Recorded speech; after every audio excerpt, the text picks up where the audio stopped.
104.9 Coyote Country. Good morning. It's Robert Miguel here with you on a beautiful Friday morning. Of course, it's Fanboy Friday, which means I've got with me on the phone, checking in from Dallas, Texas, professional Q&A moderator and speaker, film critic at BigFanboy.com, and the show director at Dallas Comic Show. Ladies and gentlemen, please give a warm welcome for Mark Walters. Woo! Like Arnold Schwarzenegger, I am back. Hey, you might like this. Last weekend, I was over at a really cool car show here in town called Fenders and Food Trucks on the Frio. Real big, sweet car show and food trucks, but out here in Southwest Texas. And I got to see the 1995, I guess, Harley Fat Boy that Arnold drove in Terminator 2. Oh, nice. Yeah, there you go. There's a nice little degrees of separation there. And also, Eleanor, the Gone in 60 Seconds car that Nicolas Cage drove. Oh, that's a beautiful car. Yeah. So you should have been here, man. Should have been here. I've seen that car in person. That is a absolutely stunning car to behold. It really is. If anybody wants to see my selfie with Eleanor, just go to my Facebook page, Robert Miguel Radio. Okay. Anyway, let's get to the Fanboy Friday. What's going on, Mark? It's been a while, man. We missed Easter because I guess a Good Friday. Big lot was going on here. So what do we got to catch up on? Because there's got to be a couple of ones that you wanted to mention that we didn't talk about. Well, probably the biggest thing that we missed out on talking about, which I definitely think is worth mentioning, is Steven Spielberg's Ready Player One. Yes. Which opened up last weekend, and this is just like a total nostalgia, pop culture fever dream. I mean, this movie for guys like us, guys that are our age, I think this movie is got so much to embrace and just really enjoy. It's total eye candy. And this is based on the book by Ernie Klein, Ready Player One. Spielberg's been trying to get this movie made for, I want to say, like 5 or 6 years now. I don't know why it took so long, but he finally got it done. The interesting thing about this film was he actually shot this movie before The Post, which came out last fall. But The Post, because it was a smaller film, no special effects and whatnot, he was able to get The Post finished and out in theaters last Christmas, whereas this movie, I think it took something like 2 years for them to complete it from start to finish and whatnot. But it really is just a really fun experience. I think some of the critics that have seen it, there has been some criticism about it in terms of, the characters are a little bit flat. The story itself, that there's really not just a whole lot of story there. Most of the movie takes place in a virtual reality world. So, it takes place in the future. These people go into this, virtual reality game, and they get to play their avatars for their characters. You can be anything you want to be. You could be Batman. You could be, Superman. You could be a video game character from, like, Doom or Halo or one of those games and whatnot. You could basically be anybody. Man, it sounds awesome. So the game is populated with all these very recognizable avatars that are all fighting one another. And that also includes vehicles, like, the cars that they drive. You could have famous cars like the Back to the Future DeLorean, or John Carpenter's Christine pops up in there at one point. I mean, there's all these very, very recognizable both characters and cars and vehicles and whatnot. So it's kind of like, just if you imagine, like, the coolest video game you've ever seen, with every possible character that you love in it, that's basically what this is. And it's just a really fun movie to watch. I do agree with some of the criticisms that have been coming out about the characters, that some of the characters are a little bit flat. But I think that you also have to understand, this is a movie, you're going to see this movie for some pretty specific reasons. And I think that if you're going in because you want to be entertained by it and you want to see all those great nods to nostalgia, I think you're going to be very happy with the end result. There is one section of the movie that does kind of a very loving tribute to a classic horror movie from the early 80s. And the only thing I remember thinking in that scene, it was such a great moment, and I don't want to spoil it. I'm not going to say what the movie is. Okay. But it goes on for like a really long time, and I do remember thinking when I was watching it, no millennial is going to get this. no one that is, that was born after we were is going to really appreciate this scene. But people that are our age will not only get it, but they'll love every second of it. So there's some really great moments in there, and I think that, and ultimately it does have, like most Spielberg movies, it does have a pretty good message at the end. Just in terms of kind of embracing the real moments. It's fun to live in the fantasy world, but you got to take the time to appreciate what's going on in the real world too. So, But yeah, I enjoyed Ready Player One. I mean, I didn't love it. I didn't think it was phenomenal. I didn't think it was like everything I wanted it to be. But for what I was going into it to see, I was very, very pleased with the overall experience. Well, you mentioned it took a while to make the movie. I'm thinking, though, that the licensing alone on a movie like that, getting all the copyrights and all the trademarks, all that red tape, the business side of it, all that together, where all those characters can live in the same, 90 minutes, that must be just a nightmare.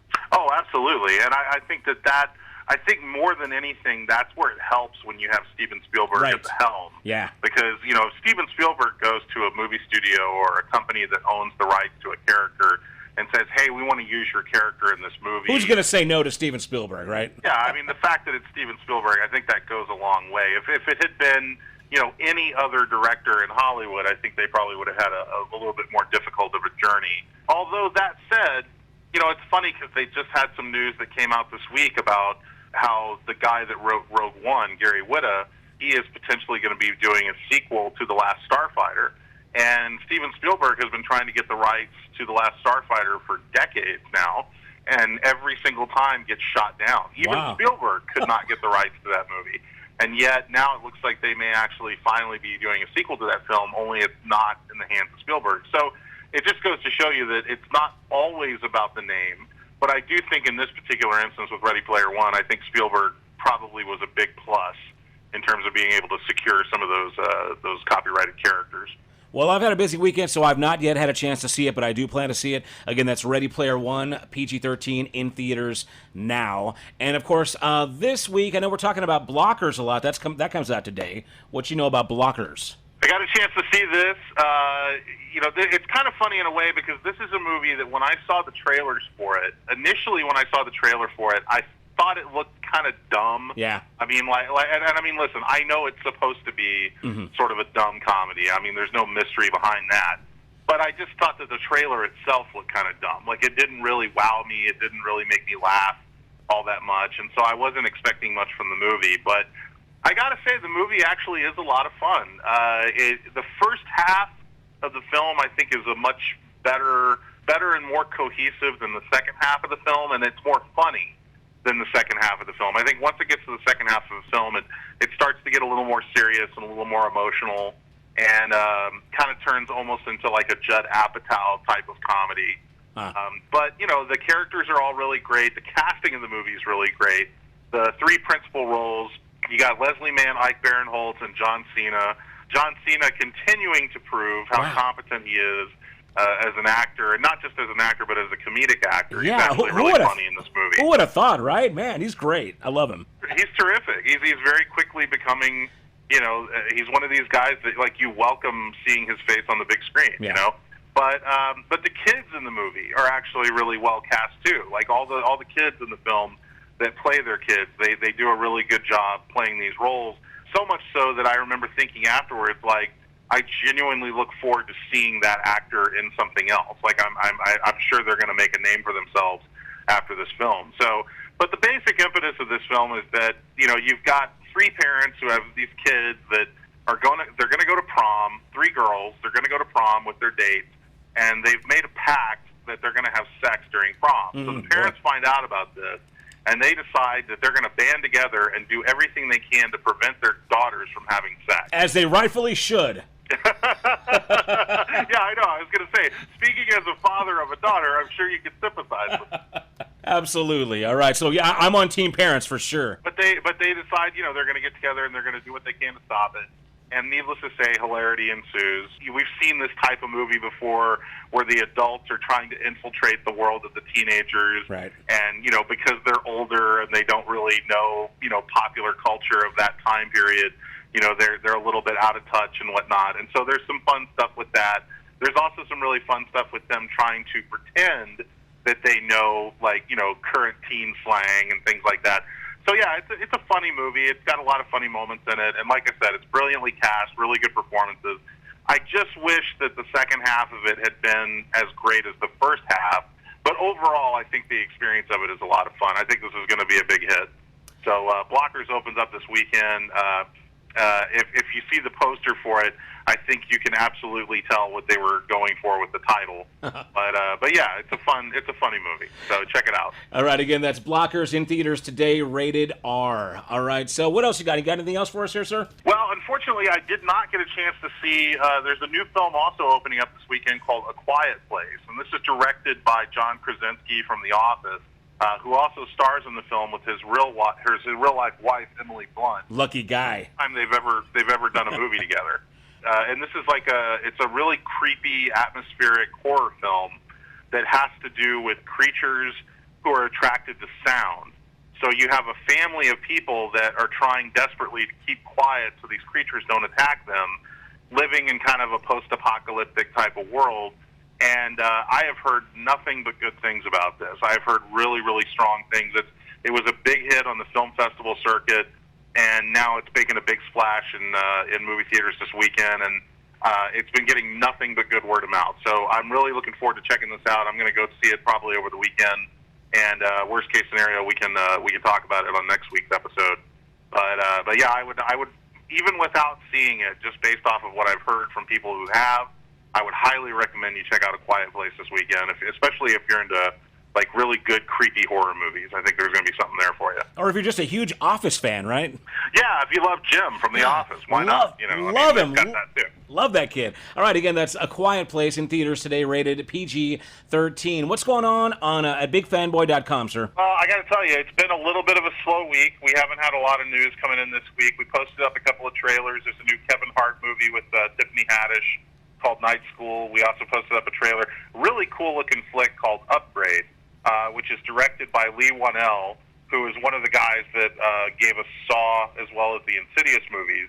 And this is a film that has to do with a guy that gets a technological implant that gives him heightened abilities and actually turns into kind of a revenge flick, kind of like a Death Wish. Imagine a Death Wish film, but with Neo being the Charles Bronson role. Oh, nice. I mean, I think that's kind of the way to describe this. Okay. But it's sort of a low-budget, lo-fi sci-fi. This is another film made a big splash at South by Southwest this year. Ended up winning the Midnighter Award, and it's been getting really good word of mouth. So check out that trailer if you haven't already. We got the Red Band and the Green Band trailers for that. And, yeah, that's pretty much it. There really hasn't been a lot of exciting news this week, other than what I mentioned earlier about how we might be getting the last Starfighter sequel, which I'm pretty stoked about. And then I think everything is just kind of, we're at this point, we're just counting down to Avengers Infinity War. That's going to be here before you know it. They moved it up. It was going to be a May release, and now it's going to be out by the end of April. So we're hoping to have some advanced word on that and talk a little bit about what people are thinking. They have screened it for select audiences. There's been a little bit of feedback that hit online this week, and most of the reports in terms of I should say they haven't screened the movie. They screened like 30 minutes of footage from the movie. So like some people have seen a teaser for it. And the word is that it's really good, it's really exciting, but surprisingly very funny. A lot of people said it's very amusing, that there's a lot of humor in it, which I think is a little bit surprising considering how serious a lot of the trailers look. So we'll see the end result at the end of this month, but we'll be keeping tabs on that and hopefully have some more stuff to tell you guys in the weeks to come. All right, well, man, thanks again for all the updates, all the information. Again, thank you for checking in. Professional Q&A moderator and speaker, film critic at BigFanboy.com, show director at Dallas Comic Show. Please, once again, ladies and gentlemen, make a lot of noise. Hoop and holler for Mark Walters. Thank you, sir. Thanks, Robert. All right, see you next week, man. All right, buddy. Take care. 104.9 Coyote Country. Good morning. It's